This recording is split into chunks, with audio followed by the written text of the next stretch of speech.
In a shared taxi ride, different passengers give conflicting directions, arguing over the quickest route to reach Williamsburg. Eventually, they decide to make 2 stops, leading to a somewhat chaotic journey while trying to agree on which highways to take. 3 passengers argue over directions during a shared taxi ride, which escalates to the point of the driver wanting them out. Later, a man and woman cross paths in an unexpected encounter when he returns an item she lost in the toilet, leading to them sharing a drink. At the bar, the woman narrates a deeply personal story to the man about seeing her father for the first time. She reveals that her mother would keep a souvenir after each relationship, and she was the keepsake from her relationship with her father. The only words she uttered to her dad were, "I'm a gift for you from Mom." Their intimate conversation involving such personal disclosures further deepens their connection. At the bar, Ben strikes up a conversation with Garry, who returns Ben's lost phone to him and leaves him alone at the table. Despite the initial awkwardness, they find themselves sharing a moment of bonding, even though they had just met. Ben, seemingly familiar, asks if they've met before. Garry declines, leaving the possibility open-ended. Done. Howard meets a group of Jewish businessmen to discuss a diamond deal. Whilst inspecting the goods, they discuss their upcoming wedding plans, the culture of Jains and Hasidic people, and their dietary restrictions, understanding that their work relationship is strictly business and not personal. In this negotiation, rates for the diamond parcel are being haggled. Howard and the dealers banter about cultural dietary habits which they jokingly link to trustworthiness in business.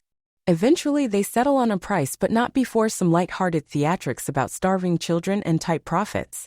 Entertainment continues in the negotiation room. Mansukhbhai refuses to shake hands due to religious customs, and photos of Arnon Milchan's children prompt him to share his wife's spiritual transformation. Mansukhbhai's quip about a shaved head lightens the mood before they finalize their deal. Mansukhbhai expresses his understanding and frustration of religious customs, drawing attention to his own wife's experience of having her long hair cut off. The weary group sees a race run by neighborhood men, diverting their attention momentarily. Mansukhbhai perceives Rifka's attention shifting to the lively Mansukhbhai. Meanwhile, David, who seems to be caught in his own haze, finds his nap interrupted by an unexpected work call, detailing specific instructions from his director, Abra. His quick acceptance of the task hints at his dedication despite the disruption. David gets a call from Camille for further work instructions. She doesn't seem thrilled about Abra's critique but agrees to contact him directly. As they continue to chat, David asks for her address to send something from Abra, all the while sharing a past relationship incident in an attempt to lighten the mood. David makes a slight romantic gesture towards Camille which she dodges, reminding him of his pending work. Abra sends David some books as part of his research but gives no further instructions, leaving David feeling exasperated. David and Camille continue their connection over a call. They chat lightly about songs and challenges. At the same time, David is struggling to make progress with his research. He attempts to calculate the hours it would take him to read all the pages. His interaction with Camille shifts from personal to professional, as he leaves her a message expressing his apprehension about their work. Feeling overwhelmed, David proclaims that he quits. Camille provides encouragement, recounting the story of Dostoevsky, who also had a daunting task but managed to complete it with the help of a young stenographer. She offers to read the books for him, hinting again at an evolving personal and professional bond between the two. Camille and David agree to work together. As they light a fireplace together, David finds the shared moment intimate. He comments on their eye contact and proximity, to which Camille jokingly replies that she feels exposed. David tries to stress upon an apparent spark between him and Camille. Trying to convince her to pay heed to their chemistry, he implies that they might not get a similar moment again. Brushing him off, Camille discloses her happily married status, leaving David a bit taken aback. David criticizes Camille's husband for his perceived indifference to her sickness. He labels him a coward and even suggests she might be married to the wrong person. Taken aback, Camille acknowledges the flame between them, but firmly maintains they aren't friends. David, persistently trying to win Camille's heart, speaks of their undeniable chemistry. He insinuates she's sexually unsatisfied in her marriage and he could help her reach new heights of pleasure, judging by how she holds her cigarette, suggesting a lack of relaxation and satisfaction. He offers intimate advice, hoping it will serve as a metaphor for his ability to provide what her husband cannot. In a bold play, David outlines a seductive scenario to Camille. He describes an intimate walk to his apartment, filled with laughter and burgundy. He paints a picture of the romantic and erotic ambience of his loft, which will lead to a passionate encounter where they stand naked before each other, comfortable in their intimacy. However, Camille's response to this proposal is left ambiguous. Despite Camille's ambiguous reaction to David's previous proposition, he decides to detail the potential intimate actions between them in an increasingly explicit manner. Astonished by David's audacity, Camille mistakes him for a performer of some sort. Responding affirmatively, David admits to being a writer before asking about Camille's occupation. Camille reveals that she's actually a sex worker, taking David aback. He notices her schedule restrictions for weekends, indicating her busy days. On a different note, the young man narrates how his life was changed due to a significant event tied to his senior prom and a pharmacist in New York City, a hint to a backstory soon to unfurl. When David's prom date stands him up, Frank, a local pharmacist, steps in with a surprise, his daughter Angela. David seems hopeful that this unexpected change might turn into an interesting turn of events. After initial greetings, he's certainly intrigued by Angela. At prom, David's high hopes are dashed when he runs into his ex, who is attending with her new boyfriend, a film major. His surprise date, Angela, insists on dancing, immediately pulling him out onto the dance floor.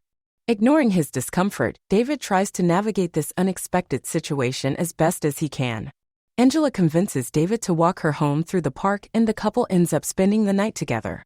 The next day, Angela's father unknowingly interrupts their morning after and commends David for his gentlemanly behavior. David talks about New York actresses and how dedicated they are, mentioning one who played Helen Keller and blindfolded herself for 2 weeks. He remarks on Angela's passionate acting skills.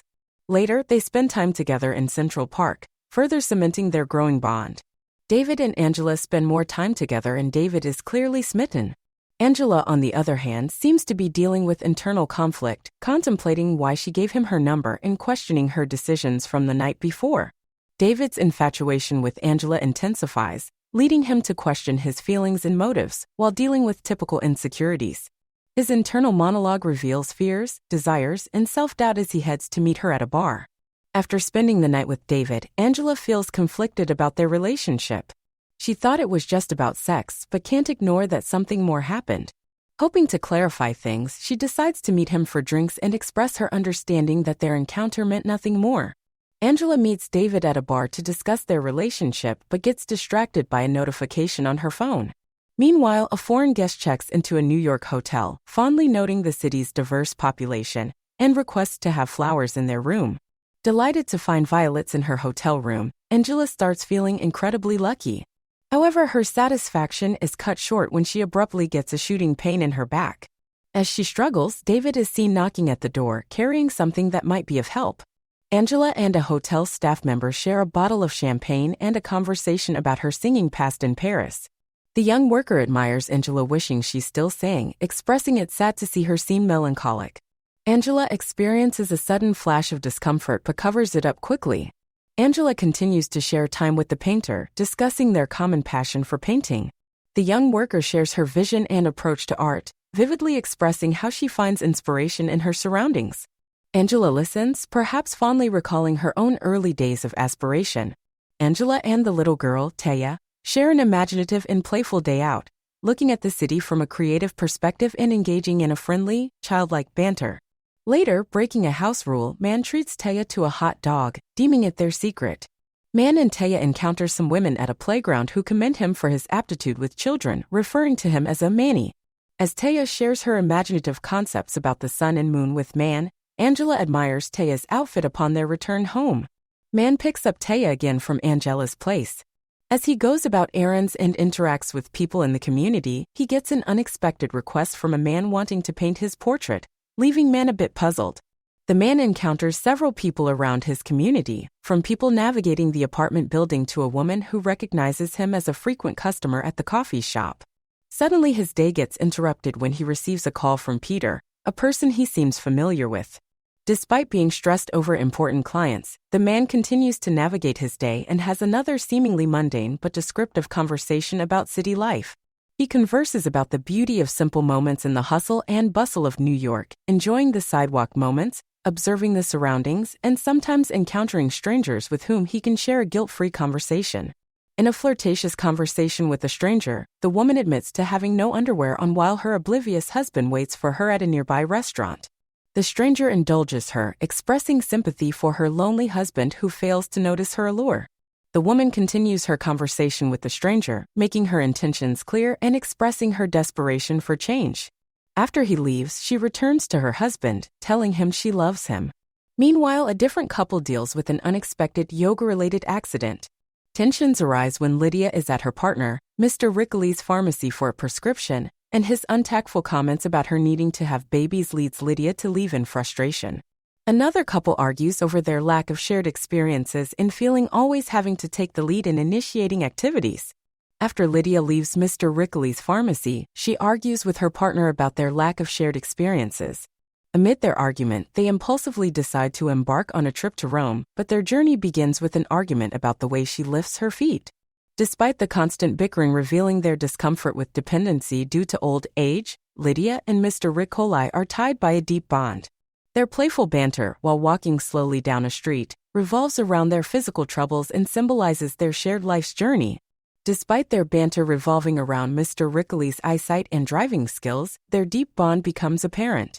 When Lydia struggles at a crosswalk, Mr. Rickley comes to her aid, showcasing their mutual concern despite their bickering. Mr. Rickley and Lydia discuss their daughter's call and the not-yet-received card she supposedly sent. Lydia predicts the postmark will validate her opinion that their daughter sent it late while they navigated the slope for the stairs over an easier ramp, indicating their inclination towards the hard way. In this scene, Mr. Rickley and Lydia trudge up the stairs despite their advanced age.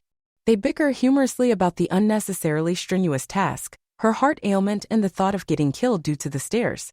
Their casual banter and Lydia adjusting Mr. Rickley's hat showcase the warmth and camaraderie between the couple despite their squabbles. Following a significant event, there seems to be a state of confusion and concern, but the exact details are unclear with no audible dialogue. Lydia and Mr. Rickley are present during this occurrence.